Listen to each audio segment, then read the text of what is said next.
வணக்கம். நான் உங்கள் சோலை. இந்த பதிவு இப்போ பதிவு பண்ணலன்னா வேறு எப்பயுமே பதிவு பண்ண முடியாது. தளபதி விஜயை பற்றி தான். விஜயை பார்க்க, விஜய் கூட இருக்க ஒரு 60 நாள் வாய்ப்பு கிடைச்சிது.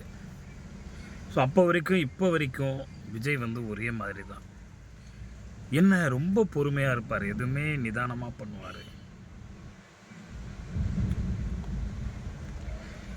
தெரில அவர் என்ன சொல்கிறது. ஏன்னா யாரை நம்பினாங்களோ நம்பணுங்க எல்லாமே அவருக்கு துரோகம் பண்ணுறாங்க. ஆனால் களத்தில் தோளோடு தோளாக நிற்க வேண்டிய புஷி ஆனந்த் 15 நாள் தலைமறைவுங்க. முழுசாக அந்த மனுஷன் நம்பியிருந்த ஒரே ஆள் புஷி ஆனந்த்.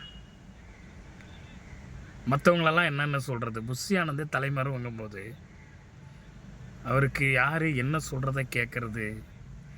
ஏன்னா அவருக்கு இருக்கிற ஒரே ஒரு பதட்டம், நம்மளால் 41 பேர் இறந்துருக்காங்க.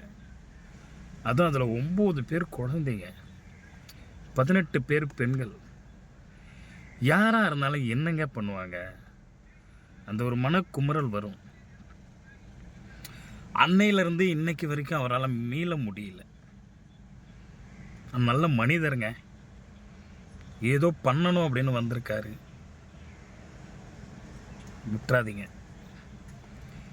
அவரை பற்றி பேசும்போது கலங்குதுங்க, அது ஏன்னு தெரியல. எனக்கு தினமும் பேசணும்னு தோணும். எப்படி பேசுறது, என்ன பேசுறது. அவர் எப்பயுமே உள்ளுக்குள்ளே ரொம்ப பாசிட்டிவான மனிதர். அது தெரியும். அந்த முதல் படம் நாளைய தீர்ப்பு வந்தப்போ தெரியும், அந்த மாண்புமானவன் எவ்வளோ கேவலப்படுத்தப்பட்டாங்க. அதை எல்லாத்தையும் மீறி நம்ம முன்னாடி ஒரு மனிதனா, ஒரு நடிகனா, இதுக்கு மேலே அவருக்கு பக்கப்புலம் பாதுகாப்பாக இருக்க வேண்டியவங்க ரசிகராக இருந்து மாறின தொண்டர்கள் தான்.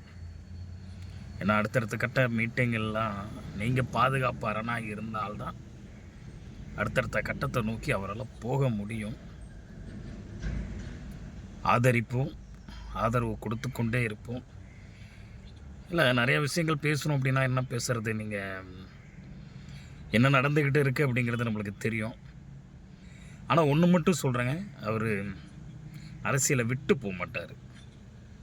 பின்வாங்கக்கூடிய மனிதன் அவர் இல்லை.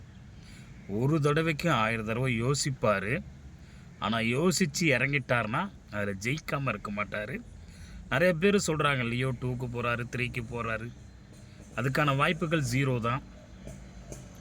இது என்னென்னா அவரை நம்பி இருக்கிற தொண்டர்களை உடைப்பி விடுறதுக்காக பண்ணுற வேலை. அவர் தோத்தாலும் ஜெயித்தாலும் அரசியலை விட்டு போக மாட்டார். இன்னொன்று கூட்டணி கண்டிப்பாக அவர் போக மாட்டார். ஏன்னா அவரை பற்றி நல்லா தெரியும்.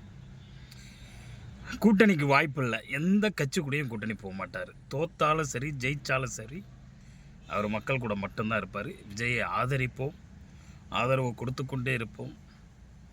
இன்று இல்லாட்டி என்றாவது ஒரு நாள் நிச்சயமாக வெற்றி பெறுவார். மக்களை அரவணைத்து செல்வார். நன்றி.